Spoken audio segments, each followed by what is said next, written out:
There we go. Okay, very good.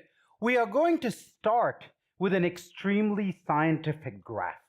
Okay, so what I'm going to do on this graph is I am going to plot on the x-axis, I'm going to plot the number of lines of code, and on the y-axis, I'm going to plot frustration.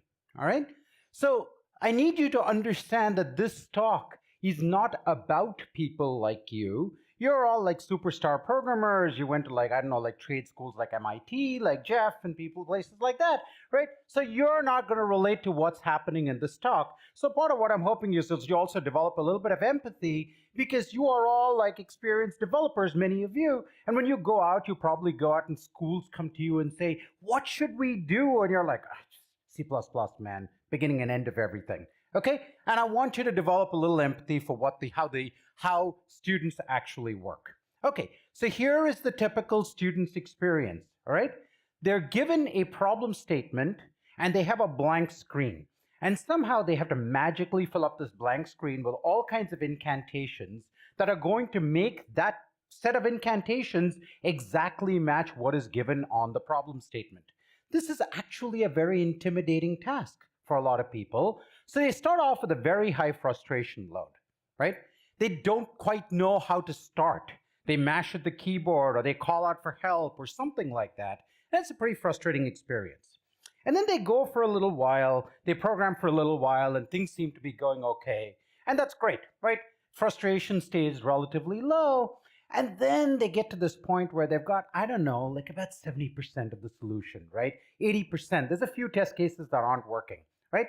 And for many students, there's this sense of like, well, if this much code got me here, clearly a little bit more code will get me there, right? So I like to say that students are like 3D printers. They work only by additive manufacturing, right? It's like loss aversion is a thing. You have this too. You don't delete code. You comment out code. You put it in another buffer, right? Well, imagine somebody who's like every line of code was hard won. Right? So then the frustration goes up and up and up, and eventually they come to office hours or something like that and say, my program doesn't work. What do I do? Right? And by then it's usually a little too late. Okay, so here's what we are going to do. What I want, my sort of career goal in some sense, I have a high-level goal, which is abstractions are the most beautiful things we have. They're also the most difficult things we have. How do we get people to appreciate and learn abstraction? That is my career goal.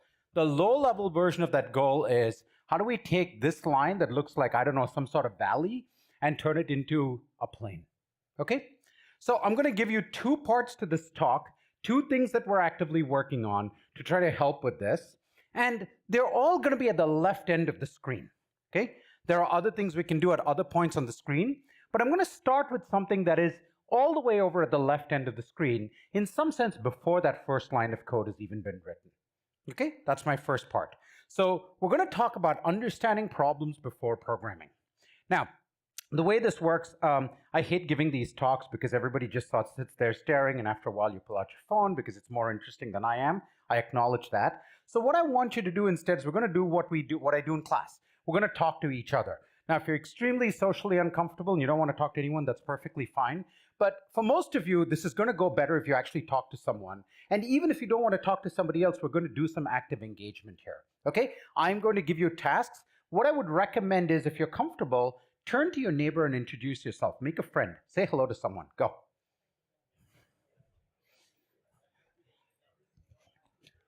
Okay, very good. So you've introduced yourself. Hopefully you'll remember their name. If not, ask them for their name again later. So here is the activity you're going to do with your neighbor or by yourself.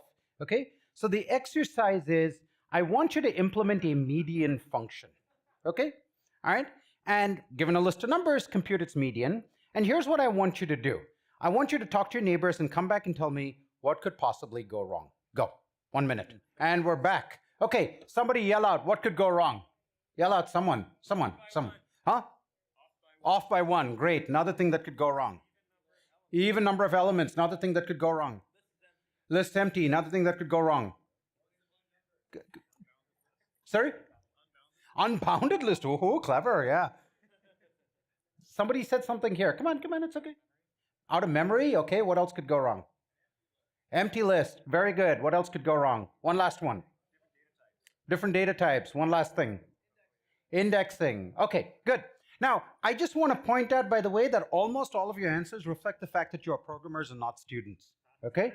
And so let's talk about some of the things that can go wrong. Okay? So things that can go wrong might be not accounting for the empty input, very good. Okay? Or not accounting for even length lists, like which median you're going to get, the left median, the right median, the average of the two medians. We could spend like a whole hour debating this, by the way. It's one of my favorite topics to like argue about, but really ideally done over your stiff kind of favorite drink, alcoholic or otherwise. Okay? But what about if the input is not sorted, right? Or what if you are actually confused about median and mode or median and average? I said median, right? Like most of you, I mean, you're all like pretty much English speaking people. You kind of know what the word median means. You may not, okay? So all kinds of things can go wrong. And most of the things here, actually all of the things on the screen have nothing to do with programming. They have to do with understanding the problem, okay? There's no like memory out of bounds. All those are valid concerns, but those are not the things that the student first needs to make sure they understand, okay? So, what do we do? Students, in fact, there's a lot of literature. I'm not going to talk about all the research here, but students often solve the wrong problem, right? You give them a median task and they'll come back and give you a perfect implementation of mean instead, right? And you might think like, oh, and there might be some like learning objective, right? You might have wanted them to do a linear time median, which is a fascinating challenge. And they're like, linear time average, I'm done in like 5 minutes, right? I'm smarter than, Tony Hoare, right? But so there's all sorts of things that go wrong when students solve the wrong problem. And of course, we give them like auto grading. First of all, it comes too late, right? They've already finished the assignment. They finished the task, right? There's a fear of change, like, oh my God, I have to change all my code. Maybe I can tweak it. 3D printing. There's the learning objective that was lost, all kinds of bad things, okay? We generally focus a lot about programs. We don't think about understanding problems. They're very similar. It's a Hamming distance of only 3 letters, but it's a pretty profound distance. Okay, now, ready for your second task? Everyone awake now? Yes? Yes? Okay, I wanted to hear more yeses. Excellent. Okay, so the standard thing we do, teachers do, math teachers, everybody does this, right, is express the problem in your own words. Okay, why not just do that? That's how we check for understanding. The problem is students don't have better words, right? If you do this with a student, they'll basically read the problem statement back to you, but use some synonyms, right? Because they don't have better words than you, the expert, came up with.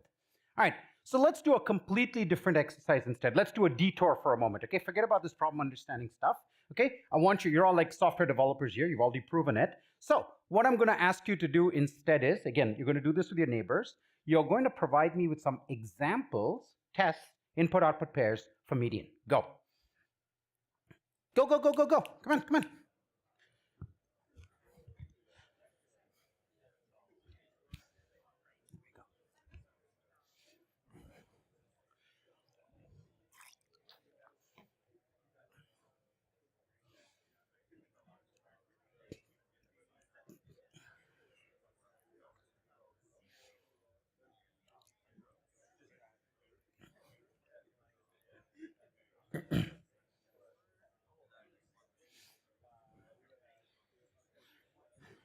Okay, in 5, 4, 3, 2, 1.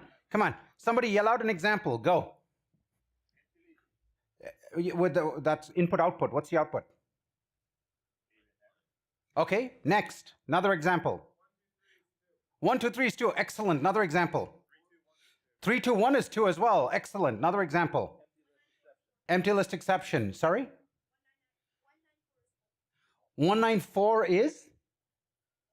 1, 4, 1, something. Okay, excellent, excellent. I love that. 194 is a great example, and we're going to see why in a moment. Okay, another example. One more example. 0, 0, 0, 0, and 0. Okay, all right. Okay, 0 is all the way. All right, good. Okay, that is also like the grade some of you are going to get. Okay, so, sorry. Now do I have your attention? Okay. So let me write a few examples. I'm actually going to pick up, in fact, at least one of these examples is going to be one that somebody here said, which is 1, 2, 3 is 2. Very good. Okay. 1, 2, 3, 4, 5 is 3. Okay. But then we get to an example like 1, 2, 3, 4. Right? What are the possible answers here? 2, 3, or 2.5 actually. Depends on which textbook you use. Okay? But, the young gentleman there had a really interesting example, which is morally equivalent to this one, which is what do you do here? What's the median, everyone? You sure? Isn't it the middle element? I actually have students who believe the answer is 3 because they've been told over and over in their lives the median is the middle element. Okay? All right. Ivy Leagues, what are you going to do? Okay, so here is the point. Examples are a concrete way of stating the problem in your own words. Okay? They happen. I'm going to use the syntax of a test case, but that's not really the point. The point here is that problem we were trying to solve of how do we get students to explore the problem and explore their understanding and state the problem in their own words. That's what we just did. This was not a detour at all. This was a solution to the problem. A solution. I'm not saying the solution. Now, the problem is some research by Kathy Fizzler and Francisco Castro shows that if they're inert, if you just ask students to write them, they won't write them. It's like, come on, I want to get on with the real stuff. Okay? So why not operationalize them? Very simple idea. Let's run the example against an implementation, right? So we can do that. So here's what we're going to do. We're going to take this example suite. You notice there I've written median 132 is 3, okay? And if I run this against an actual implementation of the median, it'll come back and say, I'm sorry, that particular input-output pair is wrong, right? So this is great because now the student can ask, like, why is it wrong, right? Maybe they have to go look at the textbook again. Maybe they're like, oh, of course it's 2. What was I thinking? Like, they never told me to sort it. Or maybe they're like, I don't know, they go to the TA and say, I really don't understand what's going on. The point is it's a constructive way to start that conversation. We're not talking like fuzzy words. We're trying to pin down meaning, okay? So it's not meant to be punitive. It's meant to be a spur for discussion, okay? So essentially what we're doing is we are auto-grading, okay? But before any code has been written, notice what we are doing is not auto-grading the program. We are auto-grading problem understanding, okay? But we can do more than that. We can run it against a correct implementation, but we can also run it against incorrect implementations, right? We talked about the way students could get this problem wrong, right? They might take the middle of the out-of-sorted list, they might take the mean, they might be, mode, there might be other interpretations. So if I run this particular test suite on the screen against the correct implementation, it comes back and says, good. By the way, I fixed the 132 to be 2, right? Comes back and says, correct. Now, if I run it against middle of out-of-sort list, that is an implementation I can have, a bad implementation. It comes back and says, no, it doesn't pass. That's good, right? It confirms that I don't have that misunderstanding. It also confirms I don't misunderstand this with mode. But if you look carefully at the examples, I haven't distinguished yet between mean and median, right? So I don't yet know that the student understands the difference. This is a way to debug my student's understanding, okay? So we call this validity checking and we call this thoroughness checking. Ideally, the student writes enough examples so that they not only pass the correct implementation, they have a valid suite, but they have a fairly thorough suite, which is they also catch the buggy implementations, which is a way of saying, these are misunderstandings I do not have. That's what we're saying. We don't tell them that, but that's really what's going on, okay? This is all implemented in an IDE for the Pirate programming language. So if you write, for example, median of 132 is 3, it'll flash a thing saying incorrect. This particular example does not match the problem specification. But if you write this, it'll say it's valid. But you caught only one of the buggies in there, right? We call these chaffs, my students call them buggies, so buggies is what they're called from now on. So we caught one of the buggies, right? If I write a second example that looks like this, notice now I'm really demonstrating that I understand it's not average, right? Then, then it comes back and says you've caught 2 of the buggies and so on, right? So there's this incremental interactive process, and essentially I pitch it to my students as like a 24-hour TA for problem understanding, right? You can do this anytime you want, and anytime you're stuck, now you have a very concrete thing to go and get help on. Like, why does this not pass? Or what am I missing? What have I not yet understood, right? There's lots of user interfaces. You could have pop-ups. You could hover over each of these to get an understanding. There's any number of user interfaces. It's something we think about quite a bit. But the general principle here remains that we have tools by which we can automatically help students with problem understanding, okay? Which is like this big unaddressed problem. And now some of you, again, those of you who are software developers are like, wait, didn't you just say mutation testing in like a really long way? And yes, I did actually, except there's a very important difference. Okay? In mutation testing, your goal is to generate as many mutants as possible. But of course, you have to worry about, like, what some people call the oracle problem, right? Like, how do I know whether it's a true mutant or not? But also, there the goal is like to test a final test suite.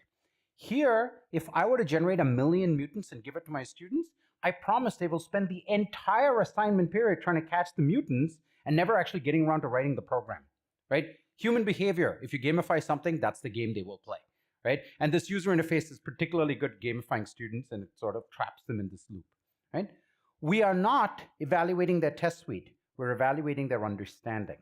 So we only want a small number of mutants, and every mutant has to correspond to an actual misunderstanding that a student might have, right? So we prefer to call this something like semantic mutation testing, which is it has to be about the semantics of the problem, not about all the ways the program can go wrong. Does that make sense? Like, developers making sense? It's like it's a distinction it's a qualitative distinction that also is quantitative, because I want to give the top 3 or 4 misconceptions. So median and mode, for example, median and mean being kinds of misconceptions that people might have. Now, question is, of course, where are we going to get this? Well, obviously, right, experts curate these. They look at student experience and student questions that students have asked, et cetera, over the years. This little bit of a troubling thing here, okay? There's this phenomenon that's well documented in education literature called the expert blind spot. Experts don't know what they don't know. They've forgotten what they don't know. They don't know what people don't know, et cetera, et cetera. It's like you could almost call it the curse of expertise, okay? And unfortunately, most of us who are educators suffer from this curse, okay? Now, you might say, well, not my professor. My professor was a dud, but some of your professors were not duds and they suffer from the expert blind spot, okay? So the question is, how do we get around this expert blind spot, right? This is the classic, unknown unknowns, right? They don't know what they don't know. They do not know what it's like to be a novice any longer. So how do you make them simulate a novice? It's not very easy to say, in your own words, tell us what a novice would do. They've done their best, okay?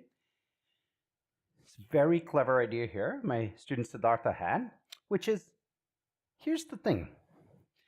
Let's say a person writes an example and it fails. It's incorrect. There's all sorts of reasons it could be incorrect. There could be a typo. There could be a type error. They may have just flubbed something like, oh yeah, whatever, right? But if you look closely at all of the failing examples, in there are buried the misconceptions. For example, if they say 132 is 3, there's a decent chance that they think the answer really is 3. And if several students produce something that looks like that, right, that means you have multiple people who genuinely believe that the misconception is the middle element, whether it is sorted or not. You see? So the failures in there contain the misconceptions. Okay? So what we've been working on is a new workflow where we gather all the failing examples, and then we're using clustering techniques. Now, here's the interesting part. You can't do naive clustering. Syntactic clustering doesn't work, right? Your example, I believe, was 194, right? Is that right? 194? Yeah. And this one here is 132. They're exactly the same example, right? They're actually in the same sorted order, but they syntactically miles apart, right? So what we need is a semantic clustering technique. I'm not going to go into this. That's like half a talk, and I won't go into what we do to do it. But the idea is you have to do some kind of semantic clustering. Then you can look for misconceptions, and you can translate those into buggy code. And then, that's basically a program synthesis problem. It's not one that the synthesis community addresses because they only inadvertently produce wrong solutions. They don't advertently do so. We need them to explicitly construct wrong solutions. And it's a little, it's an interesting challenge question. Okay? And I'm going to show you a little example, a little evaluation of how this technique works. So I'm going to show you some Venn diagrams, a pair of Venn diagrams. In each case, we're going to have a circle for what the staff predicted, which is this left blob, which is yellowish, if you can see the color. On the right is a blob that's bluish, and that's like what the data reflect, okay? And what we're hoping for, of course, is like the blue is contained in the yellow, right? The experts caught all the misconceptions, right? That's what we're hoping for. Here is one problem where we did this detailed manual analysis. The staff predicted a total of 5 misconceptions. The data showed a total of 11, 3, 2, and 9. Right? So 9 of these were in the data that the staff had not missed. That's like almost a quantification of the expert blind spot here, right? And this is very actionable because those 2 we definitely want to keep. The 9 we might want to add some from there. And these 3 maybe we don't need to keep around, right? Maybe they're not as useful, right? And maybe you can drop them and replace them with something where the students actually do have that mistake. Here's another program, a different problem, where there were a total of 17 on the right and 7 on the left, and only 1 was in common, right? So again, expert blind spot quantified. Experts have a whole bunch of ideas of what students are getting wrong, and students are making a completely different set of mistakes. Okay?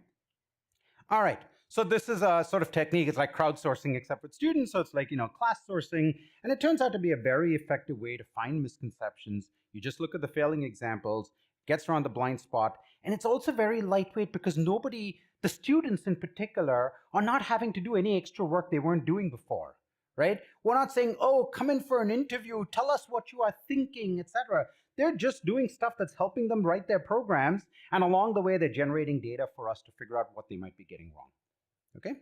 All right, so that is the summary of the first technique, right? So students program before understanding the problem well. They don't have tools to help them with that. We would like lightweight ways to undo problem understanding so that the students are actually solving the problem we want them to solve and not some other problem. And there are lots of good reasons like recall issues, cognitive issues, why they might solve the wrong problem. Examples are a good way to operationalize this. We can use the semantic mutation testing technique, and even better, we can also mine their mistakes for insight that then helps like the next generation of students. Okay, that is the first part of the talk. Okay, now I'm going to go on to the second part. So remember again, I put up this graph and I said we're going to start over there, right? Before any code has been written, let's make sure we understand the problem. Okay, the second part is let's move that blob a little bit over to the right, okay, which is can we get students to do some kind of planning? All right. Now, for this part, I'm again going to give you a task. This time, you finally get to write some code. Okay, you can pick any programming language you want. You can do whatever you want. I really don't care. I'm going to put up a programming problem. A handful of you have probably seen this problem before. Rest of you can sort of figure it out. Okay, here is the problem. I'm going to give you an input like an array, list, whatever data type you prefer. And what I want you to do is I want you to produce the average of that list. Okay, but I only want the non-negative numbers. In fact, I only want the non-negative numbers before an optional -999, like a sentinel value, okay? This is called the rainfall problem. The idea is this is meant to be like rainfall readings. So you want to figure out the average rainfall. The negative values are like there's a faulty sensor, and -999 means that's when we cut off the stream, okay? And you don't care about data. So in fact, in 2010, there's Mark Gosdale's a very well-known computing education researcher. Now this problem, this rainfall problem, is kind of notorious. It was first published in about 1984 by a guy named Elliot Soloway, and he was trying to use this to understand how students plan solutions. Okay, the problem was nobody could implement it correctly, so he never got around looking at planning. He's like, I don't know what's going on. Nobody can even implement it, never mind what kind of plan they use to implement it. Now, you gotta, he's at Yale, so what do you expect? But unfortunately, they tried at other universities, didn't work there either, right? In fact, it became notorious as the unsolvable problem of introductory computer science. Now, you're all sitting here saying, that is ludicrous. How can this not be a trivial problem, right? I mean, Ramsey's second test case would have caught the bug and you'd have flipped the lines of code and we'd be all set, okay? So how could this be hard? Which tells you something about your understanding of CS1, okay? Novices actually find this hard. So it's so bad that 20 years of replication found that nobody can solve this problem. Mark presented it as a challenge. He said, after 30 years, why hasn't somebody beaten this stupid problem? In fact, what if we like to design a course around solving this problem, right? Like maybe just set that as a goal, right? He's got this little thing at the bottom. Maybe these teach scheme folks might be able to solve it, but who knows? We'll see. So let's talk for a moment about why this problem could possibly be hard for a novice. Okay, there's actually a lot of things going on in this problem, lots of moving pieces, right? There are basically about 6 different tasks, right? There's an act of truncating at the sentinel. You have to figure out what to do with the negatives. You got to sum it, you got to count it, compute the average, figure out what to do with the empty list, right? And all of these things are sources of bugs. And if you're a beginner, trying to do all of these together can be pretty overwhelming. Okay. So in 2014, Kathy Fizzler published a study where different places were using how to design programs. And what she found was actually students can do fine, right? And students who had a clear structure of their programs had far fewer errors. They made good use of built-in and higher order functions, Ramsey, okay? And they showed a much greater diversity of structures than in traditional imperative programming. Now, one of the things that's interesting about this is you can think about whether you want to do this. Roughly speaking, there are sort of 2 to 3 major structures that people use. One is your structure, which is a single loop. Another is a parallel of yours, which is to do 2 loops, same idea, but 2 loops. And the third is basically what we call a cleanse first solution, right? Basically look at the problem and say, this is essentially an average. How can we turn it into an average problem? Right? And if we truncate and then clean, now we turn it into an average. So let's cleanse the data and reduce it to a solved problem, essentially. Okay, so these are the 3 large-scale strategies, and she saw students using all of these strategies and basically succeeding at this problem, right? Mark actually said this beat rainfall, whatever that means. Okay, so we've been studying these kinds of questions since to try to figure out how students plan programs. And we've got like a whole family of problems that we've been trying to come up with that do this. But all of these studies have a certain weakness, which is what they do is they ask students to write the program and then try to figure out what plan the student used, right? But now that we can have students solve these problems, we can go back to Elliot Soloway's dream, which is actually focusing on the planning part, right? Like, ideally planning is something that happens before the solution, not after the solution. The urban planners here might say, haha, good luck with that. But, yes, at least in principle. So what if we go in the forward direction? What if we get students to write plans first? Okay. All right. So now I'm going to give you an exercise. And the exercise, don't worry, there's no programming. So the exercise is imagine, a place you live or a place you work, office space, home space, whatever. Okay. Draw a little floor plan for me. You can do it in your head. You can do it on paper. You can do it on your computer. I'm going to give you a minute to draw a floor plan. Go.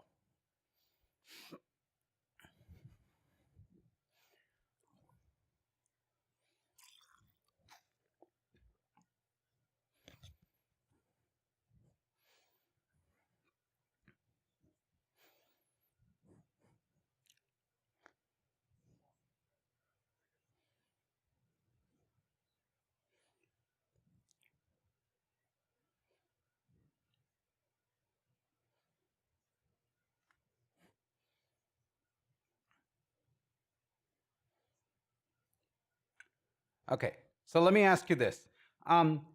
Does the floor plan that's either on paper or in your head, does it look kind of sort of like one of these things? Roughly? Yeah? Okay. There's the thing on top right is, called a studio apartment, or in Brooklyn, I guess you call it a palace or something like that. But it's this general idea, right? Now, in fact, these are all pictures that I took off, like random, websites, like apartment building websites. How many of you are actually trained architects here? At most 1 person, 2 maybe? Yeah, 1 person. I mean, like building architect, by the way, not like computer, but building architect, right? Good. Okay, notice the rest of you didn't even try to put up your hand. You're like, haha, I'm a software architect, right? You didn't even claim to do that. And yet you're able to understand this floor plan, right? They expect anybody to be able to understand this floor plan, right? Because there's a common vocabulary we have, right? We have the shared vocabulary that we picked up. None of you went to architecture school. You didn't take an architecture class, but you're like, that slidey thing, that's like a door, that's a window, that's a wall. We have this common vocabulary, right? And so planning is something that benefits from having vocabularies, okay?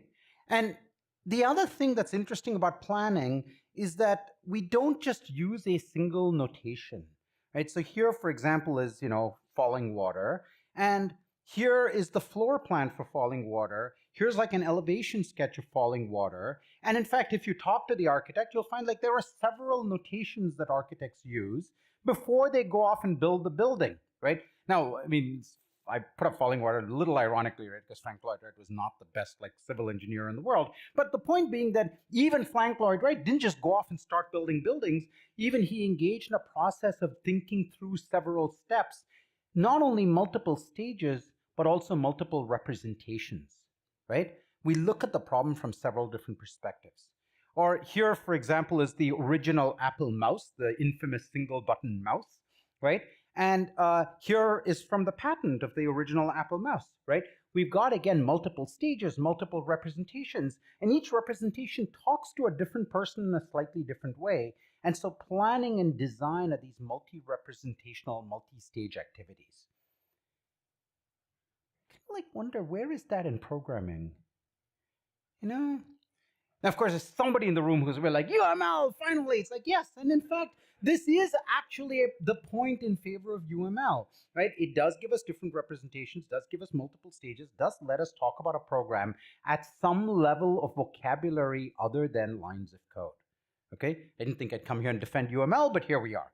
Okay, so what is our vocabulary? So we're proposing that one vocabulary is higher order functions, okay? And there are I found that there are kind of two ways to think about higher order functions. A lot of people's introduction to higher order functions is like abstractions of code, right? Here is a traversal pattern, and you write it over and over, and we're gonna call this the map pattern. Here's a traversal pattern, you're gonna write it over and over, and we're gonna call this the filtering pattern, right?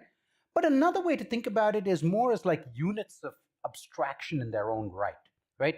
They are abstractions of behavior, and there's a sort of uniformity that they represent. And this is the point of view that I'm trying to push and trying to like figure out how to train people on. So we'll do this as an exercise, okay? I'm going to put up an input-output pair, and you are going to yell out a higher order function. Everyone ready? Okay, I'm going to put out an input-output pair and immediately free associate, yell. Ready?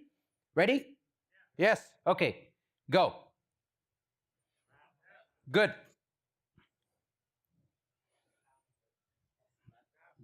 Looks mappish, right? Okay, that's sort of trivial map. Okay. Okay.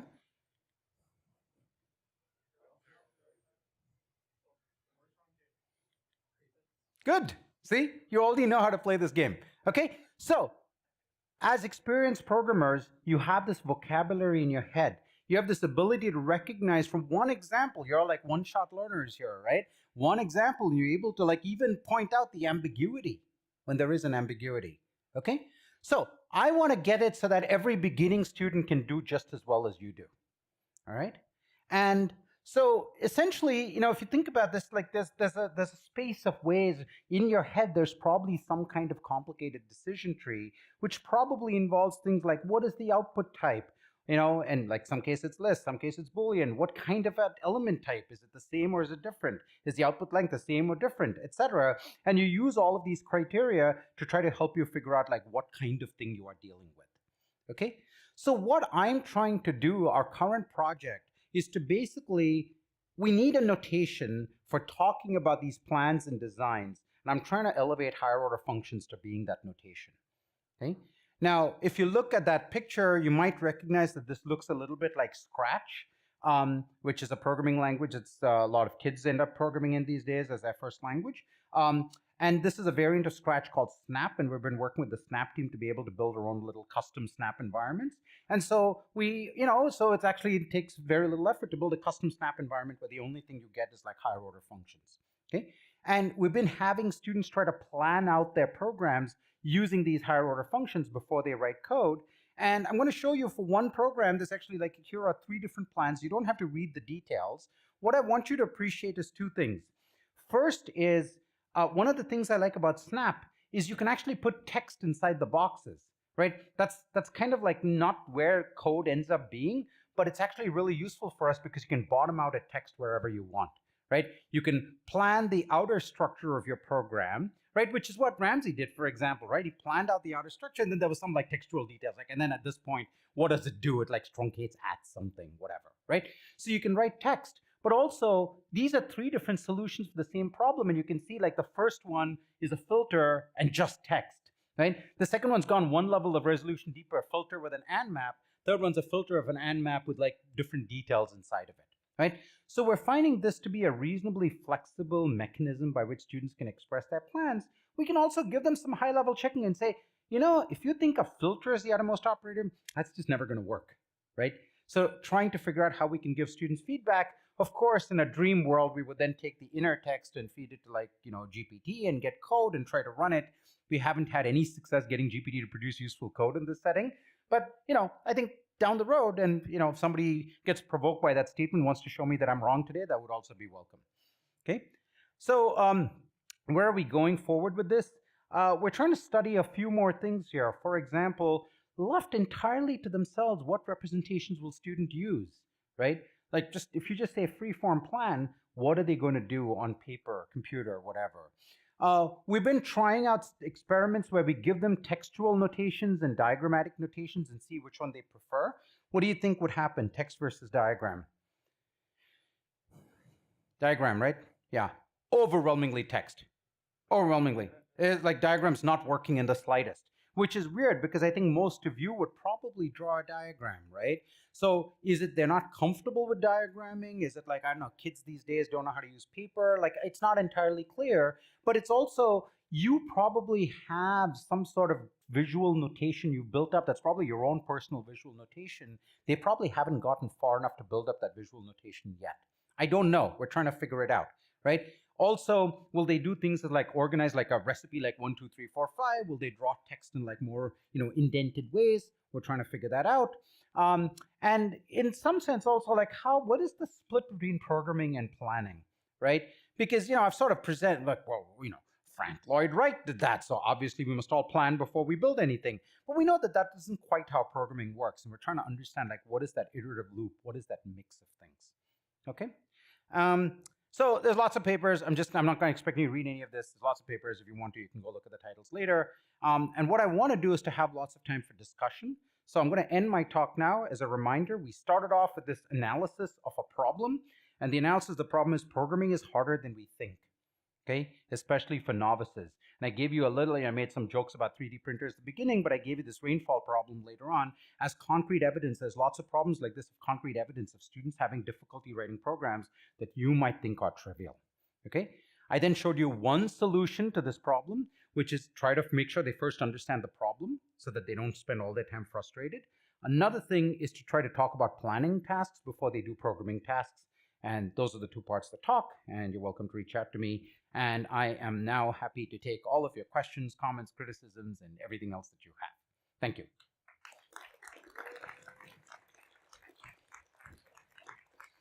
Bring it on.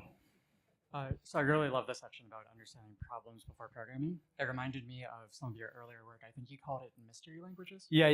Oh, yeah. And for people who don't know, the idea was that there was these languages that weren't described to students, and then they had to come up with like inputs that would show off the differences between these very subtly different interpreters. Oh, yeah. So that has me wondering, or suspecting, I guess, that you've applied the same technique to much more complicated domains than median. And I'm wondering what surprising insights and misconceptions you've found in some of the more advanced applications of testing understanding like this, I guess.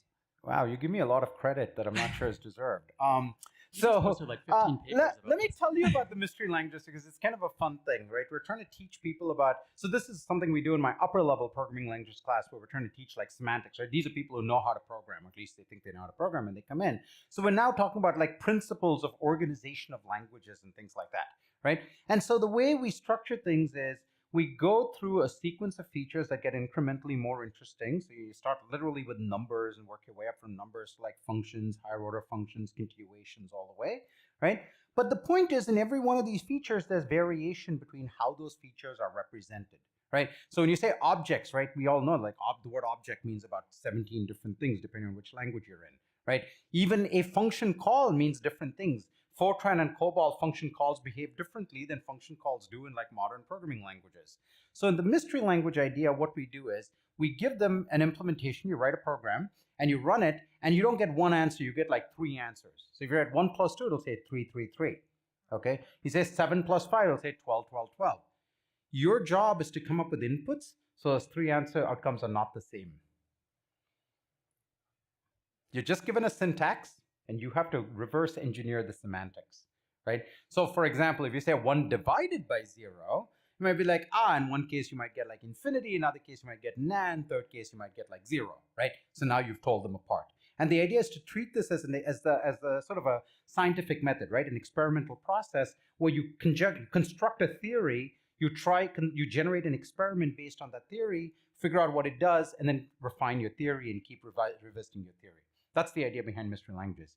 So we are actually looking at how to combine these things more. That, in some sense, that is writing examples for problem understanding as well, except the problem there you're trying to understand is what is the semantics of the programming language. And that's a little different from this in the sense that you're trying to find differences that are relatively small, that to most people you might not even observe them, but when you do, they are very surprising and shocking when they happen. There's a very robust theory in cognitive psychology of what is called the theory of contrasting cases that says it comes out of perceptual psychology. And essentially what it says is that oftentimes the best way to understand something is to see a bunch of similar things and just focus on how the little things are different rather than trying to understand an atomic thing in itself, right? So we don't use contrasting cases over here because we're not trying to get at subtle differences, right? I don't want you to understand like minute differences. That's what like mutation testing is good for. I want you to understand like high level difference in median and mean, right? But when you get to these semantic features, so I think the thing is it's the same set of ideas, but the way you express the ideas has to be very different, because in one case you're interested in broad stroke differences, in another case you're interested in fine grained differences. The broad stroke differences are to get started. The fine grained differences are if you want to become a semanticist, like your whole life is one of pedantry, right? It's all about fine grained differences. So does that make sense? You are exactly right to see that there's a deep parallel between them, but the methods are slightly different because the goals are slightly different. Does that make sense? Yeah, thank you. Great question. Hello. Hi. So 2 questions about Pirate, which looks fascinating. First is, are there capture methods built into the language, or is it just students turn in all of your guesses and iterations? So that's question 1. And question 2 is, so what's the life cycle like after students learn on Pirate? Do you switch them to Python next? Like, what happens to them? Yeah, that's a good question. So to answer your first question, actually, so we do the logging of examples in this system, but the Pirate language itself is very explicitly privacy respecting. It has been deeply tempting to log every damn thing we can. In fact, we log nothing. Okay, I don't want to know about your programs. I want you to be like, I don't want a student to feel like, oh my God, somebody's watching over me and that's going to affect my performance. This has been very useful for us because I also co-run one of the largest middle school outreach programs in the US. And thankfully, school districts, unlike a lot of other people, care about privacy. They have minors, right? So we get school districts who contact us and say like, so we are interested in your curriculum, but like, what's with student privacy? And everybody else is like, we log the shit out of you, right? Because analytics. And we're like, we log nothing, go for it. And they're like, thank you. We've gotten like badges of excellence from various school districts. Like, this is what we wanted to hear. And that is, as a researcher, it's like, okay? But I have to decide whether I care about students or my research more, and I care about students more. We're looking a little bit about like how we can try to reconcile that a little bit. Like, like maybe we can log some like statistically log events, things like that. There's a bit of a movement of this sort of thing. Like what should, a good question is like, what should FOSS systems do, right? What should free and open source do? Logging is useful for finding problems, right? The trick is when the logging coincides with identity, right? But if you don't log with identity, you can't track longitudinally what a student is doing. It's super hard. It is much harder than my small brain is capable of dealing with. So, and like all of the Pirate team, Ben Lerner, Joe Politz, and I all came out of doing like web security research. So we knew all the ways things can go wrong. So we're like, first, do no harm, right? Yeah. So your question about the Python question is interesting. So we have a book called Data-Centric Introduction to Computing, And the whole point of the data-centric instruction, we start with a whole bunch of stuff this is all like in Pirate, but then when we get to programming in state, we actually do something interesting that most books don't do. We use the two languages in parallel, okay? And the reason is we want students to learn how to transfer ideas from one language to the other, and transfer is one of the most robustly difficult problems in all of education, not just computing education. So for example, when you look at state, you look at every one of these programs in both Python and Pirate, okay? And you see how to write these things both in Python and in Pirate. You get to see, like, each language in its own right. You understand a little bit about strengths and weaknesses. Pirate's syntax is very explicitly designed to make a distinction between variable mutation and structure mutation, which is something most languages screw up, and that causes all kinds of confusion for students. So, like over here, right, there's this weird syntax here that says, here you just put an equals, here you just put an equals sign to do the mutation, but here you have this funny like bang colon thing going on to make clear that you're changing this field of that object, right? So it's very carefully thought out. We're doing a bunch of research on these transfer issues, and the book is basically a research-driven project. Okay, does that answer your question? Thank you. Next question. Hello. Hi. I'm curious. You showed us planning in the small for tiny functions, and of course, as students progress, they write larger and larger programs. And for us in the audience, some of us are writing huge programs and planning entire architectures or whatever. I'm curious, what parts of these ideas stay the same as you get to larger programs? What parts change? That's a great question. I'm going to give you a terrible answer, which is I don't even want to think about that. Okay, and there's a reason, right? Like I like it's same thing with like Pirate, right? It's very easy to build a programming language and then say like, oh, shiny thing, oh, another shiny thing, and add every shiny thing. We have a very clear focus on what Pirate is for, and almost definitely it's not for other things, right? If people can figure out how to use it for something else, that's great. If they want to send a pull request, we might consider it, like it's happening right now. But by and large, we just don't want to know about it, right? We want to do like drill the thing we do really, really well. So the same way, like I have, obviously, as somebody who's built large systems, deployed large systems, I have opinions on these things. But there's a lot of other researchers out there. Like you open like any software engineering conference, like half the papers about this sort of thing. I don't feel the need to add to that, right? I want to take this problem and nail it and let everybody else who's nailing those other problems nail it. How's that for a terrible but like very honest answer? Two more questions. Back there. Oh, yeah, sorry, please, No worries. So it's interesting you were talking about the interchange between planning and writing your program and how you go from, and I was reflecting on the way that I came to my solution, and the first solution that I came to in my mind was definitely the two loops that you mentioned. And after I wrote it down, having it on paper, I was able to look at my solution, and maybe within the last 5 seconds, I was like, "Oh, I just moved this into the first loop. Just loop once." Yeah. But I think part of what was going on there is once I was able to see it on paper. Yeah. The structure was emergent to me, right? Exactly. The plan, like kind of the way our eyes fuzz over, and you're saying like, as an expert, you can see the plan in the program. That's right. And it was able to easily move one element in. Right. So I'm wondering, like, that planning programming loop back and forth. Yeah. Any thoughts on how students might do that? Yeah, this is our next big research question. I don't even want to speculate because I don't know, and I would just be guessing just like you would. Your guesses are probably better than mine. So, but this is the thing we are trying to figure out. Like, we think everything's going to be planned before every programming happens. Similar thing with testing, right? Like what's happening is we split testing into two parts. Write examples to understand the problem, which are still test cases, and then write the rest of your test suite. You still have to do that, right? But here, I think it's going to be even more iterative, just like real testing is also more iterative, right? So yes, and I don't have any scientific answers to your question.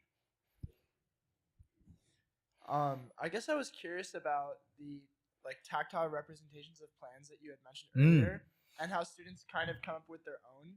Do you think there's value in either optimizing the existing block-based solution that you worked on for tactile representations, or maybe just drawn representations? Yeah. And kind of as a follow-up there, I'm just curious on if students have come up with their own notations that you're like familiar with that you've seen like patterns in other than like the text and recipes that you had mentioned? The latter, so the former question, I don't, Zishan, there's a hand up there, by the way, right back there. So there's the former, I think it's premature for us to optimize. Now, you're pointing out, of course, something very significant, right? If you have a non-optimal representation, people might not use it. And if you'd optimize that representation, maybe they'd use it all the time. And it's sort of a resource issue for us to figure out where to optimize. But I think I still want to do more qualitative, formative research to figure out whether that block-based solution is even appealing to them before spending time on it, right? So I don't know. As for the second no, it's nothing yet. Nothing's emerged. And we're seeing like, we've got like hundreds of these, and all we know is like nothing other than like this sort of checklist, the recipe list kind of thing. But that's probably driven by an example we showed them. So it's very hard to tell. And what we need is an iterative loop where we generate like, here are 5 different ways you might imagine writing a plan, and then see what they come up with, and then like keep parsing that space apart. Yeah. Thanks. I'm thinking about your first and last slide about the graph of like frustration over time. Yeah. I thought was really cool. Yeah. To a certain degree though, like, some amount of frustration is still inevitable. Yep. And good productive struggle is a well understood theory in education. Ooh, yep. Yeah, sure. Okay, so to me personally, and anecdotally, like from my friends, it seems like one of the aspects of programming is the development of like an emotional skill around not reacting to problems with excess frustration, or not letting it like restrict, or like cloud your judgment and like. Yep. So yeah, like, how much of that development of that emotional skill is within the scope of like a computer science education, and like what are ways so that you this can is help great. students on that path? It's a great question. It's absolutely critical, and I think we have a tendency to focus too much on like both technical and cognitive aspects and forget the whole sort of emotional aspects and social aspects. Okay, so you're completely right. Now the thing is, there's also some reasonably good research that shows that like students, so I'm going to draw a graph for you. Okay, this is self-efficacy across time. Okay, and students, and this particular study was looking at male versus identify as male versus identify as female students. Okay, lots of issues with that, but just take, some large scale. So here's the graph. Okay, everybody starts off down here. Basically, everyone ends up kind of up here, but the males go like this and the females go like this. And the females get to this point, they drop off. So what's left is the females who actually were willing to brave through it. Okay, so the thing is, you notice that I didn't draw a flat line as my goal. My goal is still like bumps, right?